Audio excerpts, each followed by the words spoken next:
In 2011, the West Coast came together to pass the torch to Kendrick. And 13 years later, Kendrick brought it full circle and brought out every West Coast legend to dance on Drake's grave and cement him as the king of the coast. Even getting Dr. Dre to kick off his first of many performances of Not Like Us. I see dead people.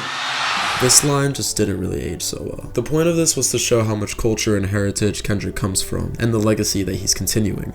And nothing proves that he's the king of the West Coast more than his ability to bring every West Coast artist, from Tyler to Steve Lacy to YG to Roddy Ricch to all the original members of Black Hippie to a single show at the Forum, including West Coast basketball stars like LeBron, Russ, DeMar DeRozan. And DeMar was on Toronto's Raptors, Drake's hometown team, but came home to Cali, as Kendrick said on Not Like Us. It's to show how him being the king of the West Coast means a lot more in hip-hop and in hip-hop culture than Drake being the god of the six. And it was a show that was really a history lesson about LA from the very beginning, a way to unite the city, to heal it from the tragedies of losing Kobe, Nipsey, and many others. We done lost a lot of homies to this music shit, a lot of homies to some street shit. Unity from east side of motherfucking LA, Crips, Bloods, Power Rules, this shit is special, man. Shining hope on the West Coast future with inspiration from its past, using moments like news samples before Tommy the Clown's performance.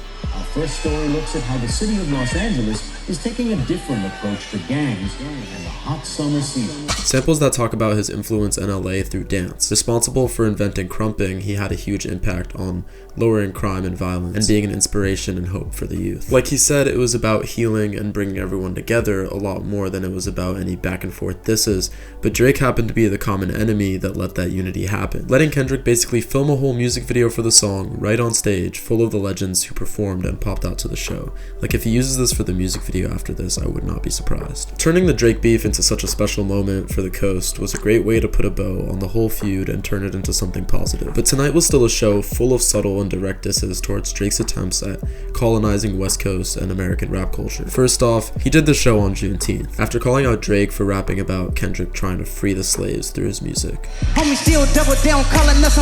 This photo of everyone on stage was put under a black and white filter and projected, and Kendrick made a point out of stopping to take the picture, making me think in a way he's calling back to the To Pimp a Butterfly album cover, which had this dead white guy at the bottom, kind of saying that this is Drake and this is the West Coast right now. During his performance, he called out Drake for using AI Snoop and Pac on Tailor-Made Freestyle, saying, "Oh, so y'all ain't gonna let nobody disrespect the West Coast, huh? Oh, y'all ain't gonna let nobody mock and imitate our legends, huh?" He also changed a line in Euphoria to say, "Give me Tupac, read back, and I might give you a little respect." Referencing the Pac ring that he showed off in the Family Matters music video. He played all the disses except for Meet the Grams, which was sad because I wanted to see how LeBron would react to Hey LeBron, Keep the Family Away, and the second half of 616 in LA, which was sad because I wanted to see how Ak would react to I Could See the Vibes on Ak, even he looking compromised. Kendrick also used the set list to rework songs from Damn, specifically DNA and Element, as Drake disses, playing them right after opening with Euphoria and emphasizing the parts that could be directed at Drake. But the disses came way before Kendrick even came on. Right before Mustard's set, we got James Brown's song, The Payback, the song Kendrick samples on King Kunta, which he performed later in the night, notably sampling the line, "I can dig rapping," which Kendrick follows with one of his first Drake disses ever. What the fuck? Oh. Then we got the intro to Mustard's set.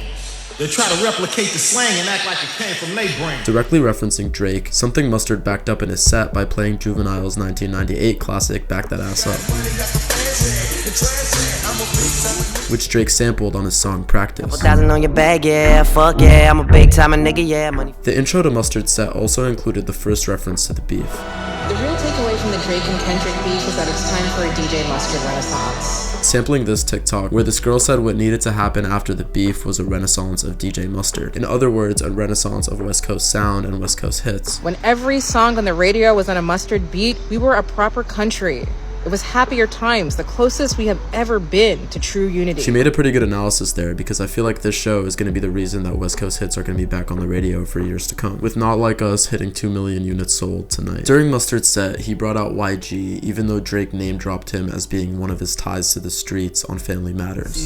You know who really bang a set, my nigga YG. Drake was listing off The Game, Chris Brown, YG as his connects in LA that would keep him safe, and YG coming out in the show and then coming back out for Not Like Like Us shows that if that was ever true, it's just not anymore. I think it's also interesting that he brought Tyler out when, if you remember, Tyler brought Drake out in an LA festival and Drake got booed for half the set. The show was also partly produced by Dave Free, showing that despite the rumors that Drake tried to spread in Family Matters, Kendrick still stands by his childhood friend. And let's be honest, if Drake tried to do a show like this in the 6, he'd have to bring out Toronto all-stars like Smiley, Sheen from Jimmy Neutron, the dude from Wagwan Delilah, he could bring out Nav, and The Weeknd if he wasn't also beefing with him. I really want to see him try and sell tickets to some shit like that. Let me know what I missed down below, and as always, subscribe for quick, straightforward analysis of music, videos, and concerts from your favorite artists.